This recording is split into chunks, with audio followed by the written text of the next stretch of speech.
The hedges were overgrown again. I stood in my small Norfolk yard with pruning shears in one hand and sweat on my brow, the kind of honest work that keeps your hands busy and your mind quiet.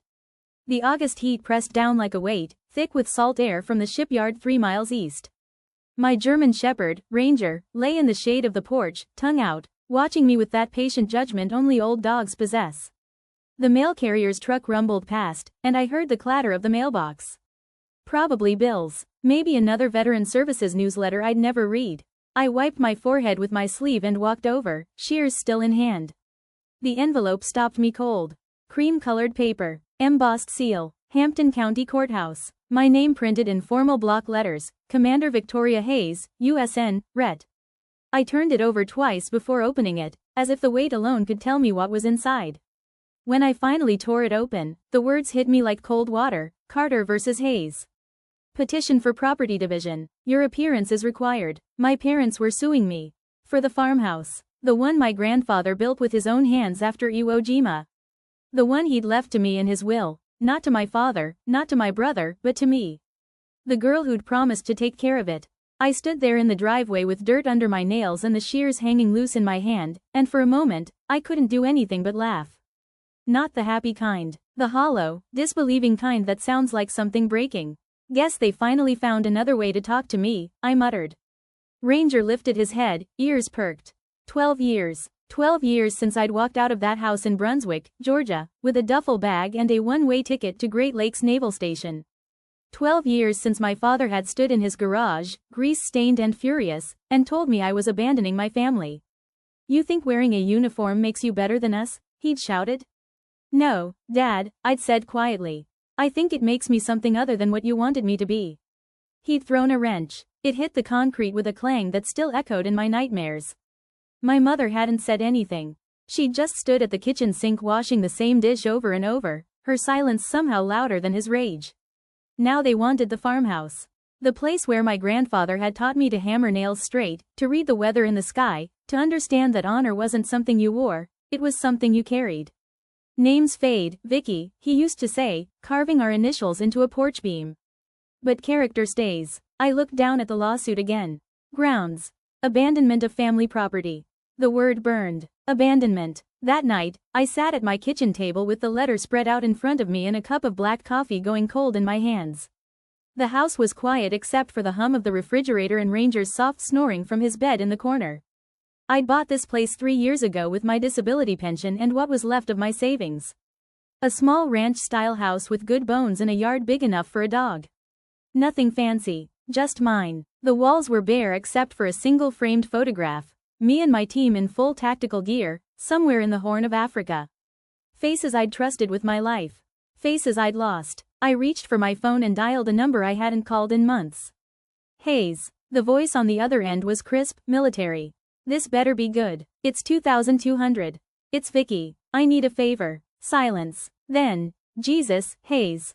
You still alive? Barely. Listen, Marcus, I need legal advice. Family shit. Lieutenant Commander Marcus Webb had been my operations officer during my last deployment. Sharp mind, sharper tongue, and a law degree he'd never used because he'd rather blow things up than argue about them. Family shit is the worst kind of shit, he said.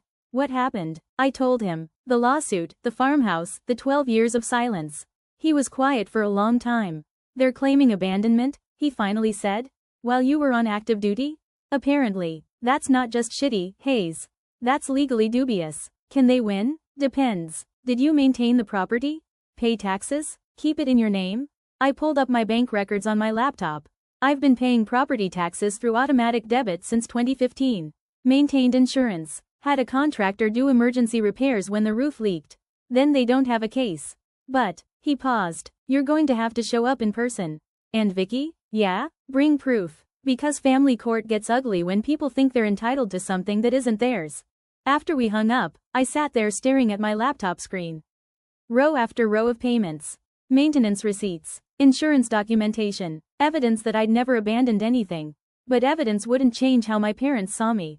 Wouldn't change the fact that the day I joined the Navy, I'd become a stranger to them. A disappointment dressed in dress blues. I opened the closet in my bedroom and pulled out the garment bag I hadn't touched in 2 years. Unzipped it slowly. Inside, my service dress blue uniform hung perfectly pressed, ribbons aligned, brass polished. The 2 silver stars on the shoulder boards caught the lamplight. Major General Victoria Hayes. I'd made flag rank 3 years before I retired. The youngest woman to do so in naval special operations. Not that my family knew. Not that they'd cared to know. I ran my fingers over the ribbons. Navy Cross, Silver Star, Bronze Star with Valor, Purple Heart. Each one a story I'd never told them. Stories about people I'd saved and people I'd lost and nights when the difference between the two came down to seconds. Ranger patted over and pressed his nose against my leg. What do you think, boy? I whispered. Should I remind them who I am? Or just let them keep believing I'm the failure they always thought?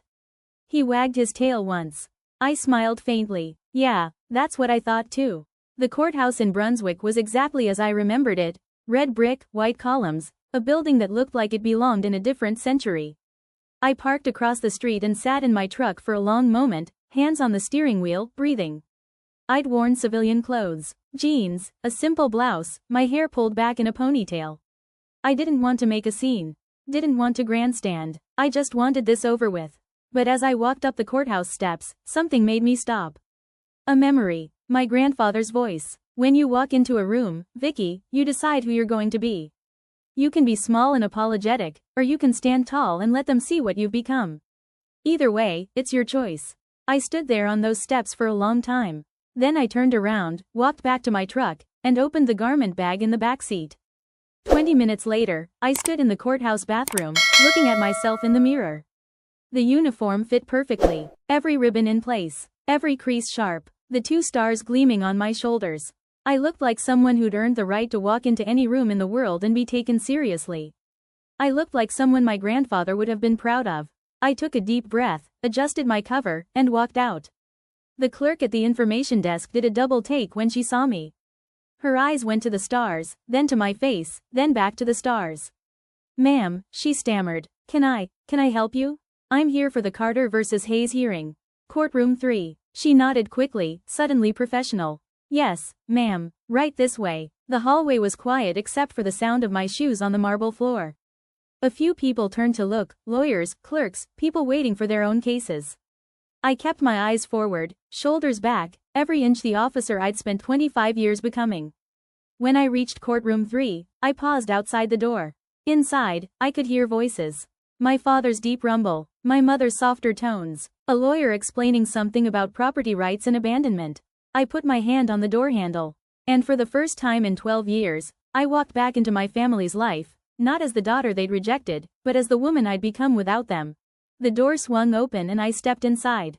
The room fell silent. It wasn't dramatic. It wasn't like the movies. It was just sudden. One moment there was conversation, legal jargon, my father's confident voice, and the next, nothing. Just the hum of the air conditioning and the sound of my footsteps on the old wooden floor. I walked down the center aisle with my back straight and my eyes forward. Didn't look at them. Didn't need to. I could feel their stares like physical things. My father sat at the plaintiff's table with his lawyer, a younger man in an off-the-rack suit who looked like he specialized in small-town disputes. Dad's posture was what I remembered, shoulders squared, jaw set, the bearing of a man who'd spent 40 years in construction management and believed authority came from volume and certainty. My mother sat beside him, clutching her purse like a life preserver. She wore her Sunday dress, pale blue, pearls at her neck, the same one she'd worn to every important occasion I could remember. Her eyes widened when she saw me, mouth opening slightly, but no sound came out. To my left, I caught a glimpse of my younger brother, Daniel, sitting in the gallery. He'd aged, filled out, but his expression was the same mix of surprise and wariness he'd always worn around me. The bailiff, an older man with military bearing and a chest full of ribbons from a different era, straightened instinctively when he saw my uniform. His eyes went to the stars on my shoulders, and I saw the flash of recognition. The judge, an older man with silver hair and reading glasses perched on his nose, looked up from his paperwork. He was mid-sentence, probably about to call the case, when he saw me.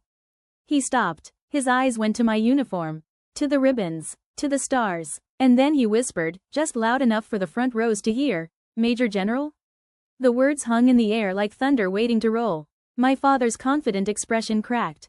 Just a hairline fracture, barely visible, but I'd spent 25 years reading body language in high-stress situations. I saw it. The judge cleared his throat, recovering his composure. Commander, I'm sorry, General Hayes. Please, take your seat. Thank you, Your Honor.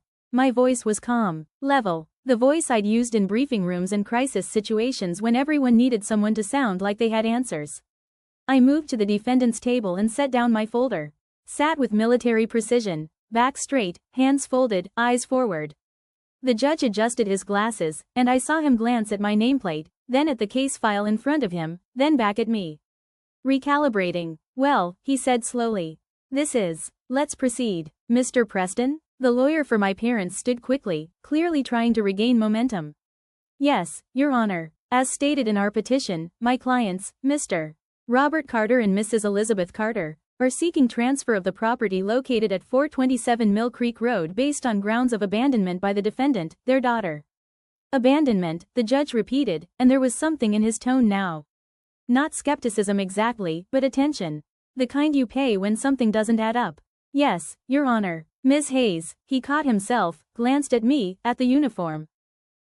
General Hayes has not resided at or maintained the property in question for over 12 years. My clients have been shouldering the burden of upkeep, taxes, and… Excuse me, I said quietly. The lawyer stopped mid-sentence. Your Honor, may I present evidence? The judge nodded. Please do. I opened my folder. Inside were 12 years of documents, organized chronologically, property tax receipts, all paid through automatic debit from my military account. Insurance policies, maintained continuously. Contractor invoices for roof repairs, foundation work, HVAC maintenance. I stood and approached the bench, handing the folder to the bailiff, who passed it to the judge. Your Honor, I've maintained continuous financial responsibility for the property since my grandfather's death in 2012. The tax records are public and verifiable. The insurance policies are current. As for physical presence, I paused, choosing my words carefully.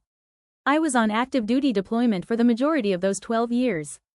7 overseas tours, 3 combat zones. The judge flipped through the documents slowly. His expression shifted with each page. My father's lawyer scrambled. Your Honor, physical abandonment is still. Mr. Preston, the judge interrupted, still reading. I'm seeing property tax payments going back to 2012. All on time. All from General Hayes's account. Yes, but, and insurance maintained throughout. That doesn't address the… The judge looked up. His expression had changed. There was something there now that hadn't been before. Not sympathy exactly. Respect. Mr. Preston, your clients stated in their petition that they've been shouldering the burden of taxes. Can you provide documentation of any payments they've made? Silence. The lawyer flipped through his own folder, increasingly desperate. We have records of maintenance. Documented, receipted maintenance that they paid for? More silence. I sat back down. Didn't say anything. Didn't need to. The judge set the folder aside and leaned back in his chair. Let me see if I understand this correctly. General Hayes has been paying property taxes, maintaining insurance, and contracting necessary repairs for 12 years while on active military deployment.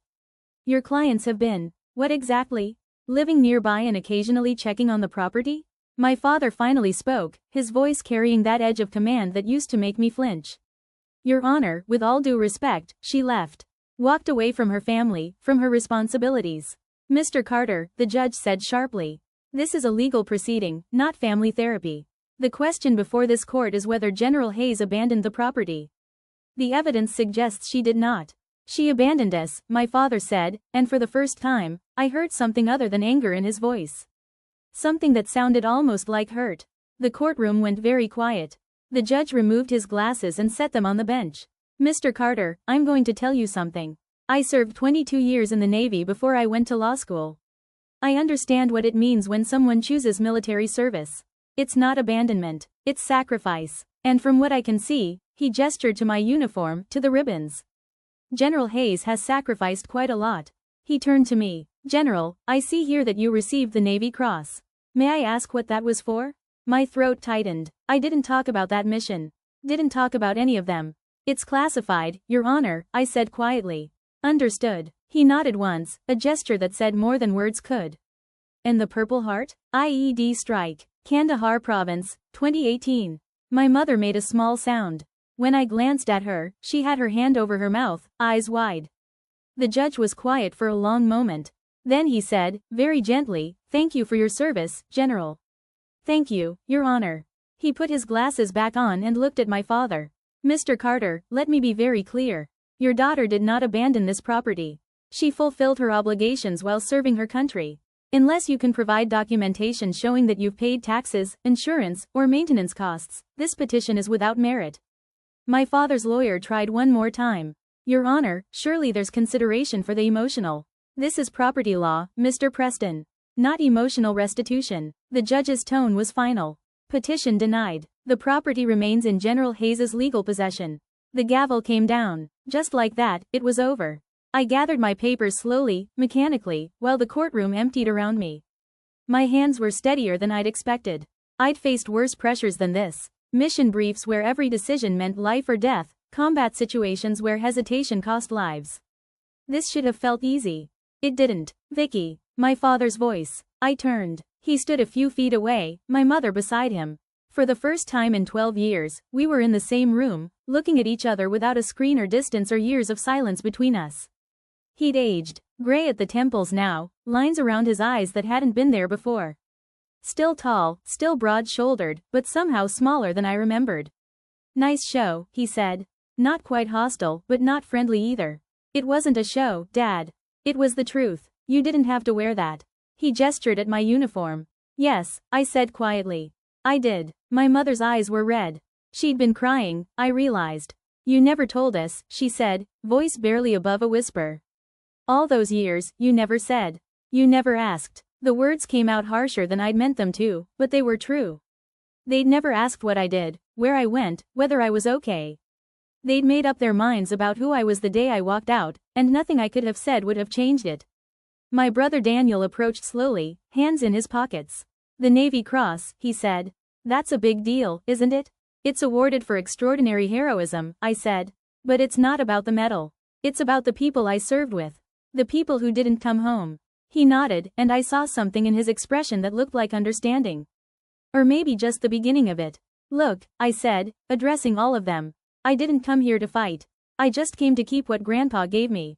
What he trusted me with. My father's jaw tightened. He should have left it to me. But he didn't. And maybe you should ask yourself why. That landed hard. I saw it in the way his shoulders stiffened, the way his eyes went somewhere else for a moment. My mother touched his arm gently. Robert, let it go. He looked at her, then back at me. For a second, I thought he might say something, might actually try to bridge the gap that had been widening for 12 years.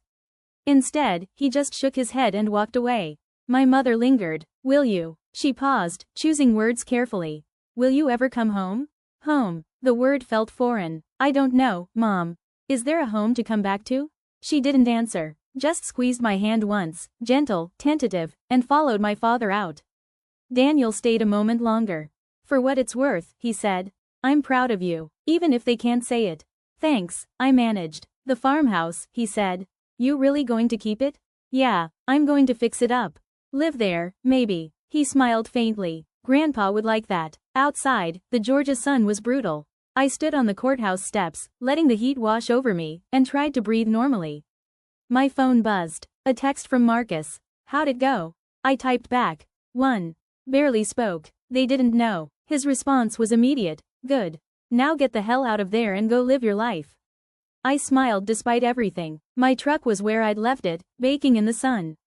Ranger was waiting in the backseat, tongue out, patient as ever. Hey, boy, I said, opening the door.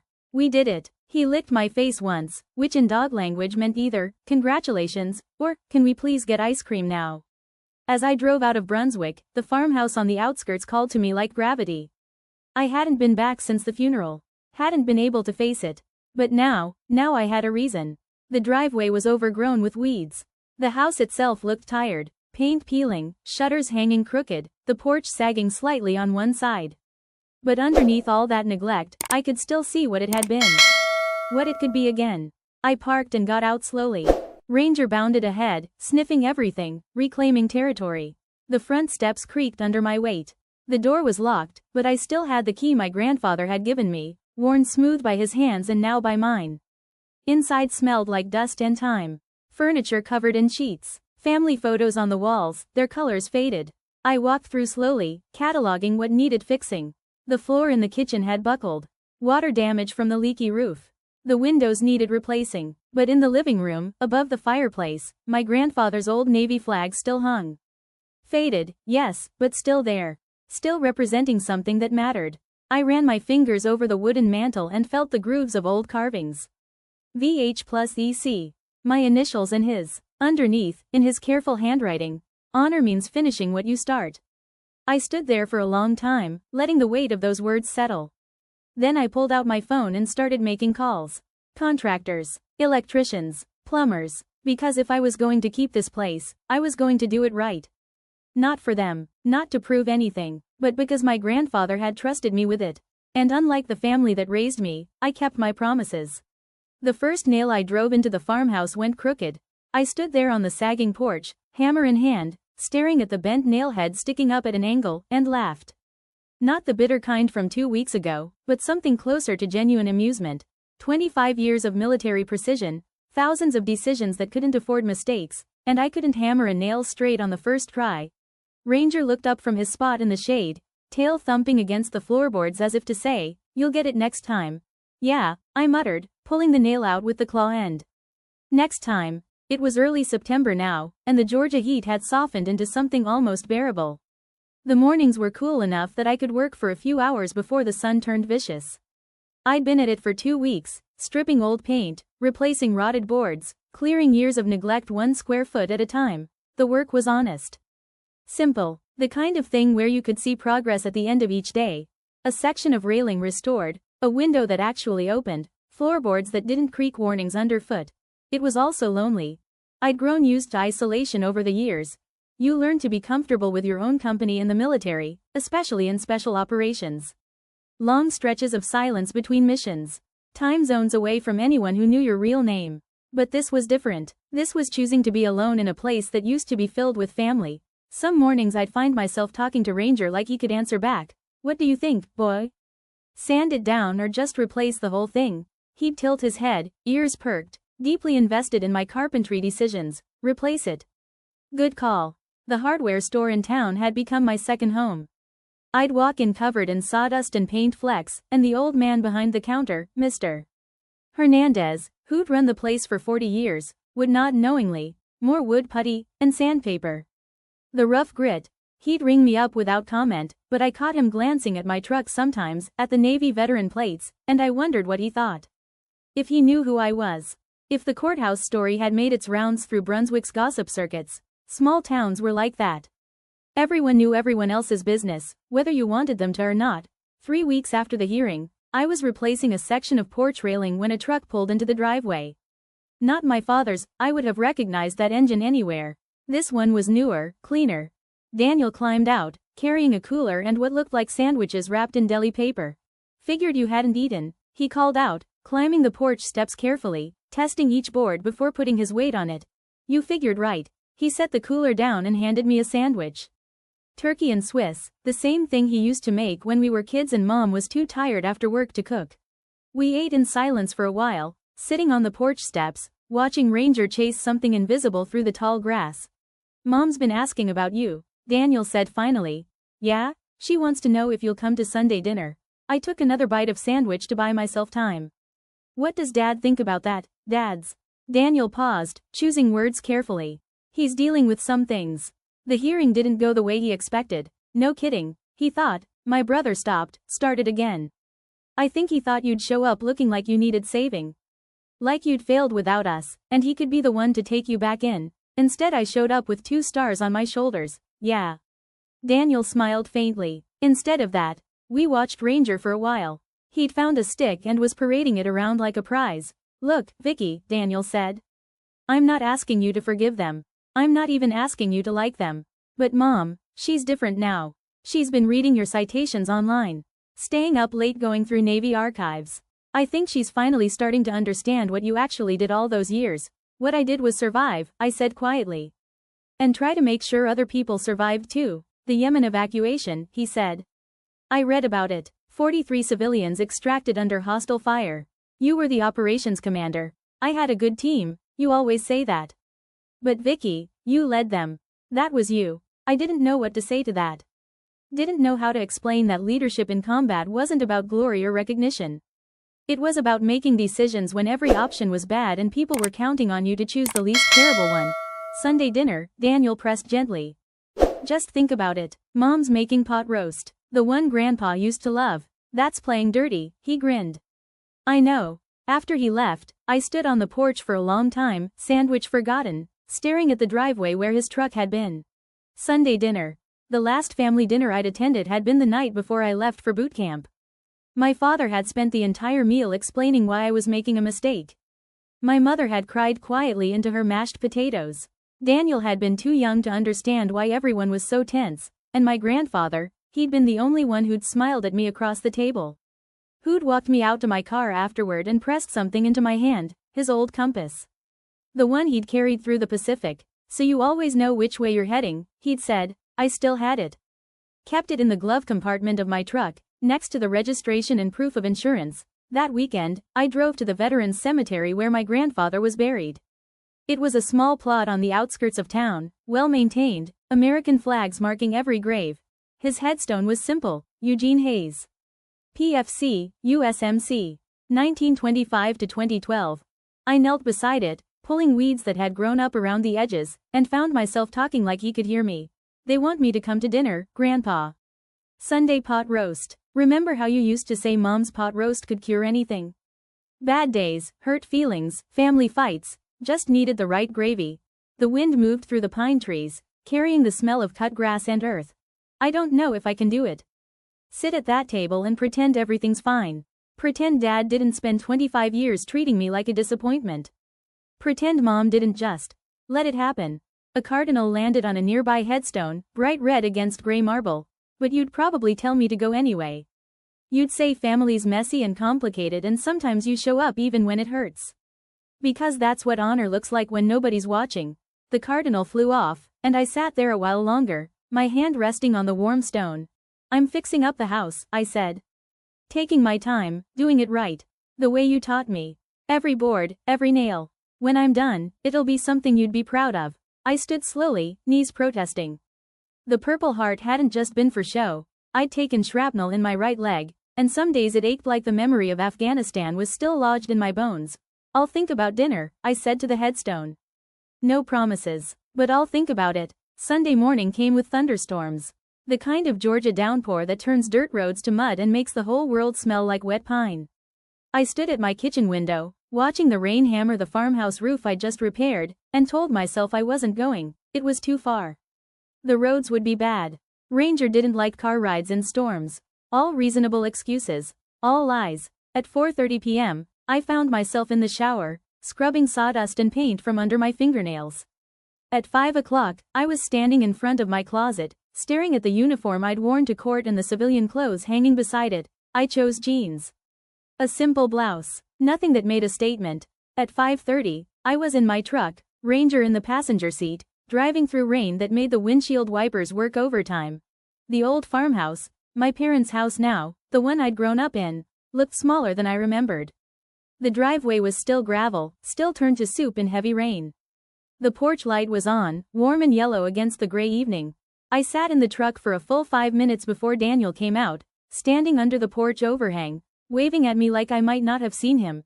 You came, he said when I finally got out, Ranger at my heels, barely. Still might leave, he laughed.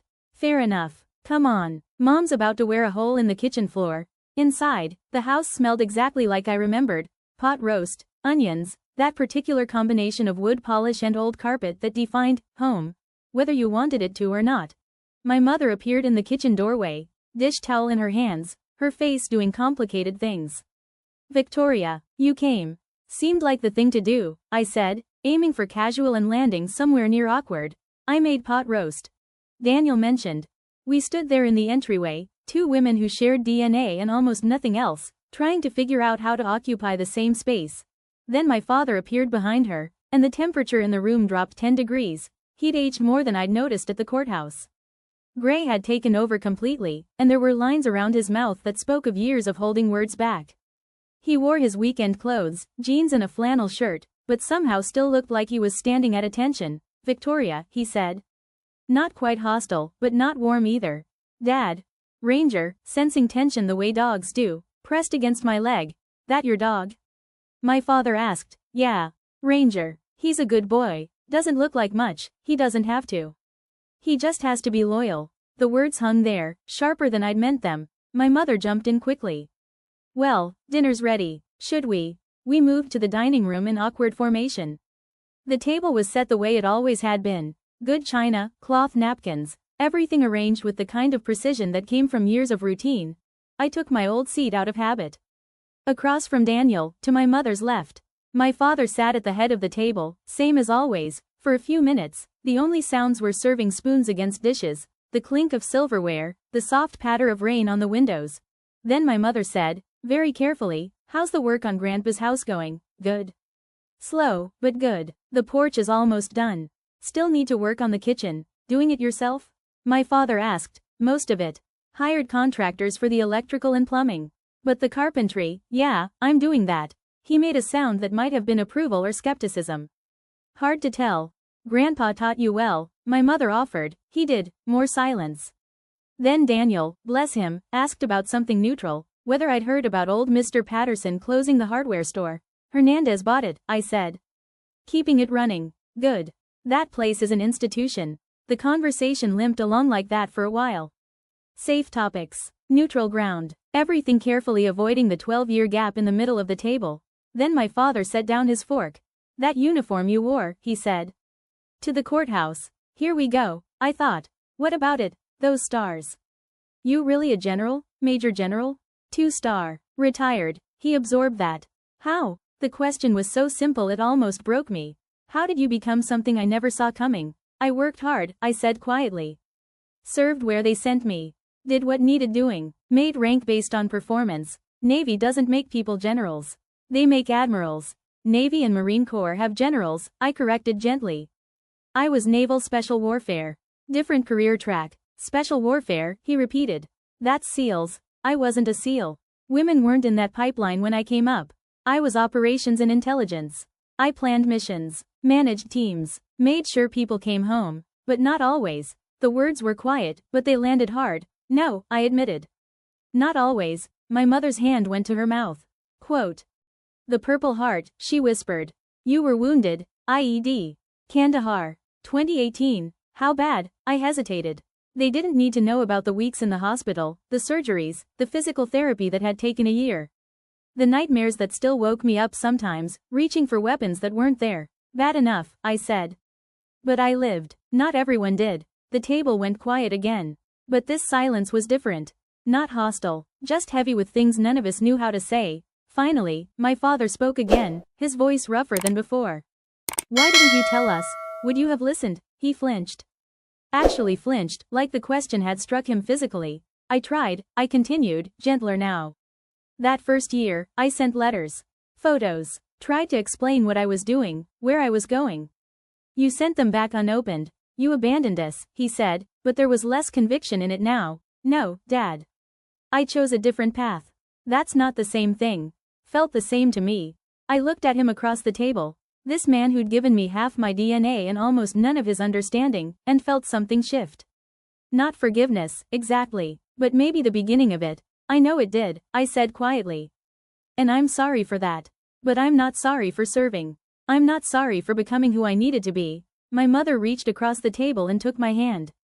Hers was smaller, softer, trembling slightly. I'm proud of you, she whispered.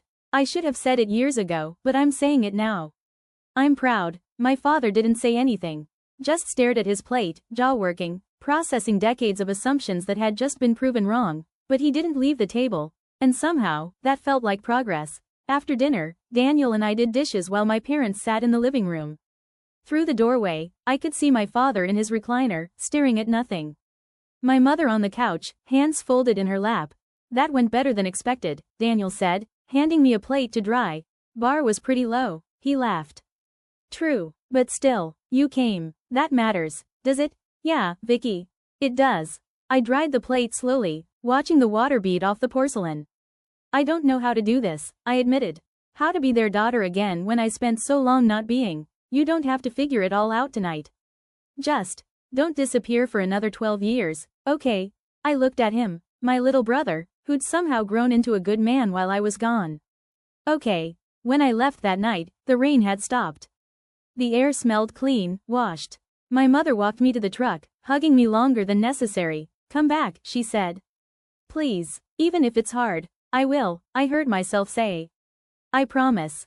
My father stayed on the porch, one hand raised in what might have been a wave.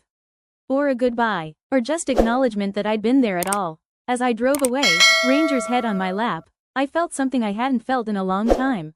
Not quite peace, but close.